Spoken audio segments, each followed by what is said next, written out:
So my speaker is working. Well, first, I want to say that Dale is a hero. I think that's just heroic, the tale we just heard. I'm going to start by talking a little bit about both the vision of where we want to go, as well as the adjacent possible. And one of the great things about this conference is we're seeing a lot of the adjacent possible. Many people are skeptical of this movement. I see this movement, and I want to thank the organizers for getting us started with a conference like this. We're kind of where the Homebrew Computer Club was in maybe 1976 or something. In 1970, IBM was the third largest corporation in the world. And, not far from here in Silicon Valley, there are a bunch of geeks, putting together weirdo little contraptions. And now we all have an iPhone or Android in our pocket that's more powerful than most of what IBM was producing in 1970. People are aware that in technology, if you allow entrepreneurs to do things, you get higher quality, lower cost, and more diversified products. There's the notion that this is only technology. I think one of the most important things we need to understand at the vision level is that with respect to law, governance, community, threat management, education, health, well-being, likewise, if we figure out how to structure institutions in the right way and create a competitive market in institutions, we will see endless increases in quality, endless decreases in cost, and endlessly more niche, differentiated products. So that if people want different kinds of threat management, if they want or need different kinds of governance, if they want or need lower cost, high quality ratios in different ways, we will see thousands and thousands of governments and communities and cultures and societies that allow everybody on Earth, 7 billion, 8 billion, 9 billion, to have an exponentially better quality of life. So I'm going to kind of get into how I got there. It's sort of a little bit like what Joe was saying this morning, but I think it's important to look at the vision before we go back to the adjacent possible. With respect to the vision, you can go ahead to the next slide.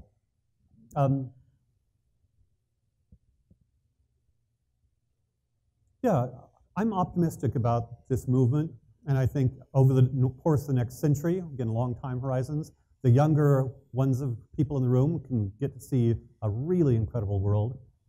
I'm optimistic in terms of the adjacent possible. In part, I'm going to talk about zones. So here I'm talking about this entrepreneurial ecosystem of governance, which in a century is going to be way cooler than iPhones and CRISPR and all the cool stuff we've got going in technology. But it starts in many ways, and we've had several people talk about zones, so I won't go deeply into it. But the zone movement has really been responsible for much of global prosperity.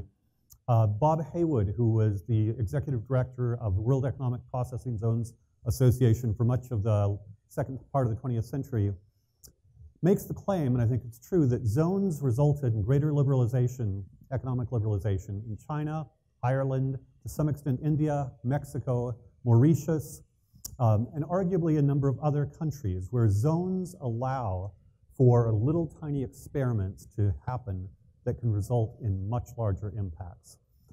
People who know Douglas North's work on the natural state, basically North makes the case that oligarchs and countries will prevent economic development from happening through an attachment to rent-seeking. With a zone strategy, Haywood makes the case that very often it's not the oligarchs. What happens is the second cousin, the third brother, people just outside the central periphery who are not already getting most of the rent-seeking are the ones who say, hey, let me have this little export processing zone over here. And they say, okay, whatever, I owe your cousin a favor, whatever. And then these little things get happening. And over time, they grow and inspire different sorts of experiments and governance across the country. And most zones, if you go to an economic processing zones, they're kind of ugly and boring. So when you think of your iPhone, it's like, what? These ugly kind of sweatshoppy sort of things with, stupid signs and stuff, but that is the way the early technology looks. But it's gone from these simple export processing zones. We've already heard about Shenzhen, city scale. Shenzhen inspired the other special economic zones around the rest of China. In China for the last 30 years, average urban incomes have gone up from 1,000 per person to 6,000 per person. There are about 700 million urban Chinese. So every time I came from the left, and so a lot of my friends are on the left. So every time they go blah, blah, blah, capitalism bad, I point out, okay, 700 million people, 6x increase in income, 20 or 30 years. How is not that one of the greatest moral miracles in world history? Yeah. And I pound them with that over and over and over again. I've actually had some hardcore environmentalist leftist friends who defriend me on Facebook because they, I said, don't you care about the poor? They just don't like it. They just can't stand the notion that somehow SEZs and sweatshops and capitalism is one of the greatest moral benefits of all of humanity. So we've gone from these little tiny export processing zones to these city scale things. Dubai, Tom Bell, with whom I work, has mentioned how in Dubai they actually installed British common law in the UAE. So the Dubai International Financial Center has taken British common law and British common law judges with expertise from Britain, Singapore, and elsewhere to actually use common law, British common law within 110 acres for all commercial transactions rather than UAE Sharia law. And the comparison I make is that's a little bit like taking a different operating system. Suppose you have a Mac and you want to use Linux or whatever, you just pop open a different operating system and use it. I think we ought to have that sort of notion towards legal systems. There's this sort of, I would say, stupid, antiquated, romantic notion, romantic in a stupid sense that, oh, nation state equals legal system, this is the US legal system, this is the Honduran legal system. No. Let's pick and choose, let's get the best one, let's go ahead and install the best one. Tom Bell and I were talking about how he's working to install common law legal system in French Polynesia. And it's a little bit like people who work in software. Sometimes the install doesn't go well. You got to, get down into the guts of the operating system, and stupid bugs show up, and what the heck's going on, that kind of thing.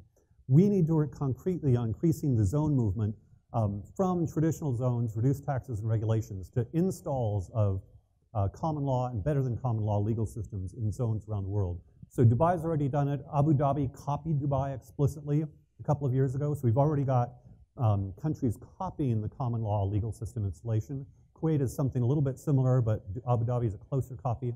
Honduras, which has already been mentioned, allows now for common law legal systems within their zones. So the exciting thing is we've got these autonomous and innovative zones happening around the world. The adjacent possible is zones that allow for increasing autonomy in law and governance. And because we've got a global, sort of world where there are a lot of 7 billion people, most of whom don't have access to good government, there are hundreds of places around the world interested in this.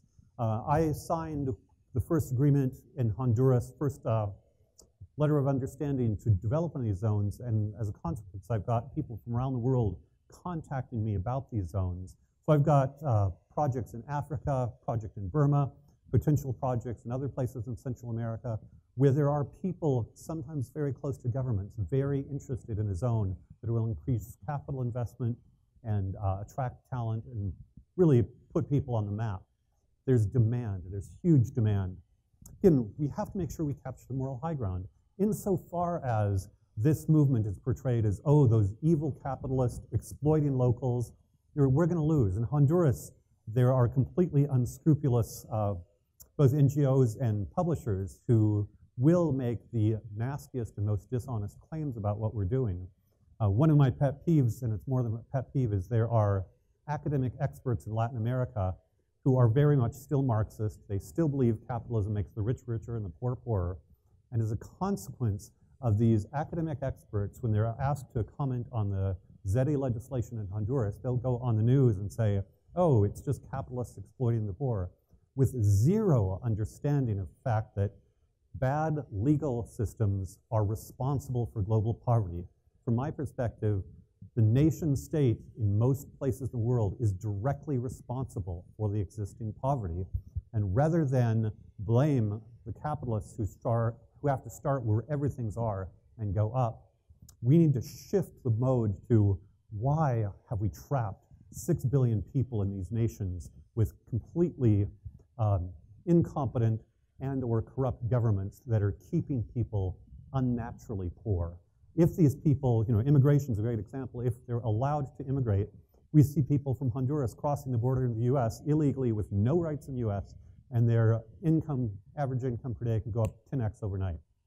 Would you cross a line in the sand if your income could go up 10x overnight? I think so. Even if you have no rights, that's a horrifying thought, but that's what they're doing. They risk being raped, drugged, attacked, killed, forced to take drugs and smuggle them across the border.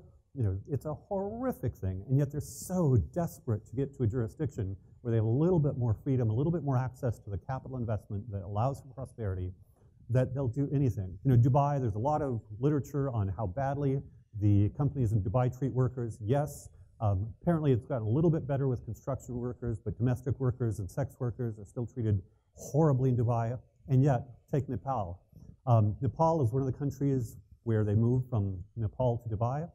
In Nepal, there's a whole website, which is horrifying, about parents that sell their 10-year-old daughters into sex slavery. And so I was thinking, okay, so you're saying it's bad in Dubai, but you're facing a choice of selling your daughter into sex slavery at the age of 10 or going and working in Dubai in horrible conditions. These are the kind of choices these people make. And for me, it's about, again, I have nothing personal against the government of Nepal, but somehow we've created a world where we have most of the world's populations in places that are just unnecessarily horrible and poor. If we allow people, the zone creators, to shift from what I call zoned for poverty to zoned for prosperity, we can create an innovative global ecosystem in which all 6 billion people, all 7 billion people on Earth, but the last 6, can have better lives within 20 or 30 years. Hong Kong and Singapore, roughly as poor as many countries in Africa in 1960, now 2 of the richest jurisdictions on Earth. I think that we can develop software in terms of governance and law that can outperform Hong Kong and Singapore, in which case you can imagine lots of places on Earth going from poor to rich in 30, 40, 50 years with accelerating technology, accelerating improved systems for education law governance. We can make the world better much faster than anybody else. So there we go, capturing the moral high ground. I want to emphasize this over and over again. Sometimes when I read people criticizing the kind of movement we're creating, it's idiotic and uninformed. It's based on the worst, stupidest Marxist prejudices, with all too many in academia supporting those prejudices. We just need to pound the moral high ground home over and over and over and over again, relentlessly. This is flickering. I was going to, yeah. So attracting startup talent and capital. Part of this is, and I think it's great that we've got you all here, we need more people involved in this movement. Mark Fraser, I don't know if Mark Fraser is here. Mark Fraser got me into this movement 15 years ago. I had co-founded originally Flow, which became Conscious Capitalism, with John Mackey, CEO of Whole Foods. We had designed it as entrepreneurial solutions to world problems. Microfinance was cool, social entrepreneurship was cool, tech startups doing good things was cool. But I talked to Mark, and Mark said, look, zones have brought more people out of poverty than anything. I got it like that. I thought, why are we messing around with, I'm sorry, but micro-entrepreneurship is stupid compared to this. The scale is stupid. Social entrepreneurship is stupid compared to this. Anything we're talking about, any NGO, any foundation, I think the Gates Foundation is doing some good work in public health. Bless Bill Gates for that. But compared to what we're talking about, the Gates Foundation is a pathetic, tiny drop in the bucket. We're talking about the biggest scale ever.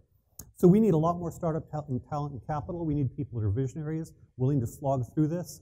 It's going to be hard. I've been working with Honduras for off and on 6, 7, 8 years, and it's very slow. I've got a project in Senegal with my wife, who's Senegalese. I expect that'll take years. You have to nurture relationships. Governments move slowly. This is not an overnight game. For everybody who's in blockchain, you guys can move fast. Bless you. Working with government's a long, slow game. But we need more people who are aligned with this. I've worked with dozens of legal experts. A lot of attorneys are not exactly visionary. We need visionary attorneys. We need people willing to look down the road to see how we can make this work through a few obstacles, because the win is so big. So part of this is we really need to move this. We're very bleeding edge crazy. A lot of people I talk to about this, they just think I'm wacko crazy. We need to go from bleeding edge to mainstream, and we need every practical, technical, moral, symbolic prestige thing to do so. When I talk to leaders in Africa, very often the leader loves the pitch and they say, wow, I'd love to do this. And then they talk to their advisor, and their advisor spent 20 years at the World Bank, and the person 20 years at the World Bank says, oh no, that's not going to work. You know, and we've got that sort of status quo bias from a lot of the experts, so that in many cases, currently when people talk to the experts, a conventional special economic zone, no problem. The World Bank's become more friendly to special economic zones. When you start talking about things like the Honduran innovation in terms of common law jurisdiction within a civil law country, that's right now too scary and out there for most of the mainstream. So we all need to work together to move bleeding edge to mainstream. And then Naomi's already letting me know I'm there. So again, I think all of the adjacent possible we're hearing about right now connect ultimately to this big moral vision where we need to go from nuts and bolts on the ground all the way to the big vision and be relentless in making this work in a practical way and a moral leadership way. Thank you.